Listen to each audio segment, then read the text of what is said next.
vine dresser. Every branch in me that does not bear fruit, he takes away. And every branch that bears fruit, he prunes, that it may bear more fruit. Thank you. You may have your seat. Amen. I'd like to share with you a word this morning on the topic of bearing spiritual fruit. Amen. Amen. Our sole purpose as Christians is to keep bearing fruit for Jesus. We bear fruit by portraying Jesus in our lives. What we look like is what we're saying that Jesus is in our lives. So you have to look at yourself and say, what am I portraying about Jesus that's causing me to bear fruit? That's good or bad fruit? What kind of fruit am I bearing? All right. So what is the purpose of bearing fruit? How do we bear fruit? What does fruit show? So I'll have 3 points to share with you, and then I'll take my seat. Number 1, bearing fruit shows relationship. John 15:4-5 says, abide in me, and I in you, as the branch cannot bear fruit of itself unless it abides in the vine. Neither can you unless you abide in me. I am the vine, you are the branches. He who abides in me and I in him bears much fruit, for without me you can do nothing. That's right. Amen. So if you're saved, if you are a Christian and you're not bearing fruit, maybe it's that you're trying to bear fruit in your own strength. You're not using the vine for which the vine is feeding you, the branch, but you don't want to use the fruit of the vine. You want to try and bear your own fruit. You can't do that. You have to bear fruit from the vine.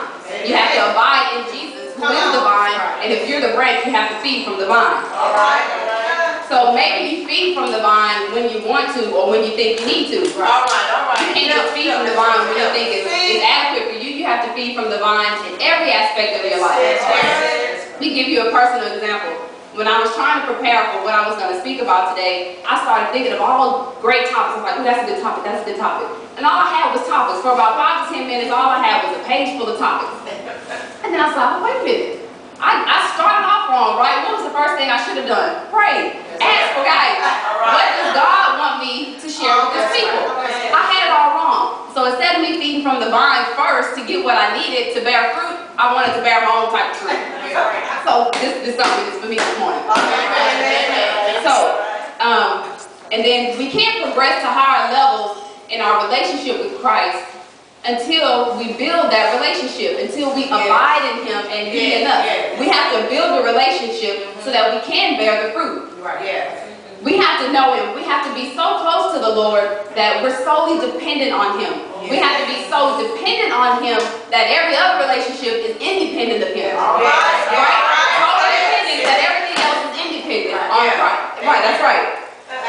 So we have to depend on Him. Depend on Him not just for that we have gainful employment. Depend on Him not just for the matter of our finances. Depend on Him not just for the matters of our family. Depend on Him not just that we have good health and we're suitable. But we have to depend on Him for all of those things plus every other thing that we think that matters in our life, right? A total dependent relationship. And then the second thing, bearing fruit allows us to be vessels. John 15:6. It says, if anyone does not abide in me, he is cast out as a branch and is withered. And they gather them and throw them into the fire and they are burned. So let's give an example of, let's say, a farmer who grows apple trees.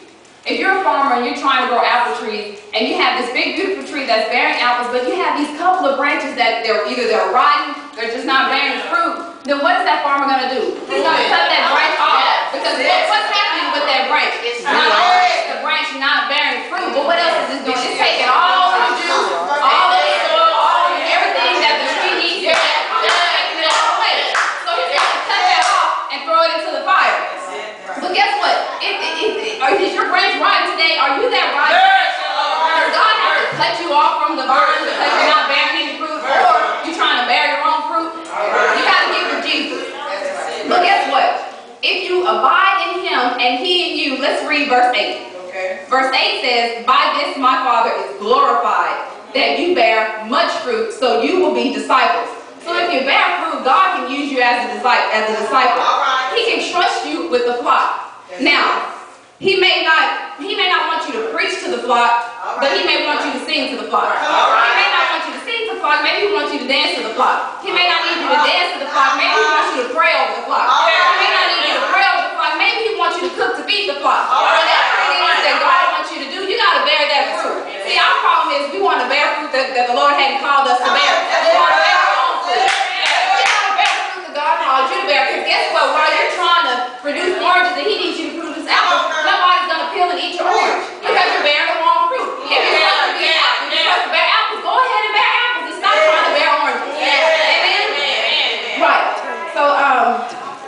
Now, when you're bearing fruit, it doesn't mean you're perfect, right? Yeah.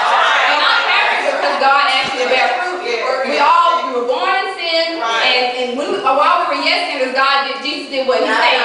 That's right, He died for it. So you're not perfect when you bear fruit because verse 2 says He has to prune us.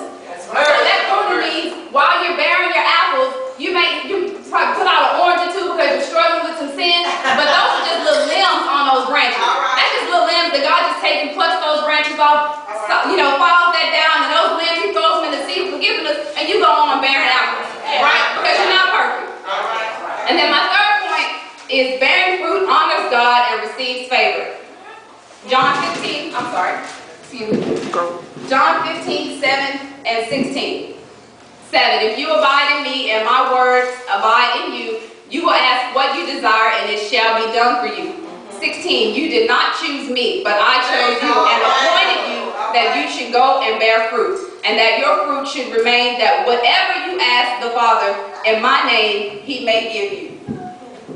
When He calls you and you surrender to Jesus and you heed to His word, that's when you build a relationship. And then as that relationship flourishes and you bear fruit, that's when He can begin using you. Well, everybody knows that when just take for example our parents. When we're doing what our parents tell us to do, we're listening to them, things are right, they tell us to go left, we go left, they tell us to go right, we go right. What do we have then? We just have our parents' heart. There's not even much you can ask for that your parents is going in for you because you're doing what you're supposed to do. Take that up to God. When we're doing what we're supposed to do, we're walking in His word, we're sharing, we're bearing fruit. We can't even get our Lord out, what you want, let me get it. Because He just wants you to have it.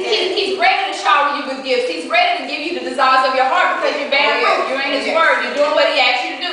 You can't hardly get out of the request, and He just already made a way for it. Because you're bearing fruit.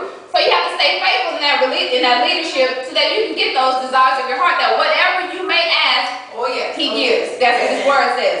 But how many of us are really bearing that fruit? How many of us are really walking in this word and walking in this way that we're actually ready to receive the desires of our heart? If I'll be honest this morning, no. Probably not. Not me. No, I'm not ready. We can't handle the desires of our heart because why? We're showing the way we handle God. How are we handling God in our lives every day?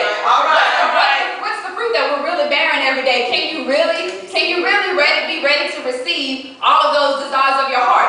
He can't give them to you because what you're going to do when you get it? You're not going to treat it right because you're not bearing fruit already. You got to bear fruit right before you can get the desires of your heart. So I'll leave you with just a few questions. What does the fruit of your heart produce? If you look in your heart today, what does the fruit of your heart produce? Does it produce good things? Is it meek? Is it mild? Is it kind? What does the fruit of your mouth produce? What are you saying? Is it rumors, backstabbing? Are you encouraging people? What does the fruit of your mouth produce? What does the fruit of your thoughts produce? What are you thinking every day? Are you lusting? What are you thinking? What does the fruit of your thoughts produce? And then what does the fruit of your actions produce? Are you doing something for other people? Are you trying to help others? Or are you all for yourself? Are you lifting up God's word? Are you helping others? What are you doing? What does the fruit of your actions produce? If you made the choice to surrender God, to surrender to Him, to build a relationship with Him, so that He may use you as a disciple, so that you can be a vessel, why not go all the way with the Lord and go ahead and bear good fruit that you may abide in His abundance and receive those desires of your heart? Amen. That's what I have today. God bless.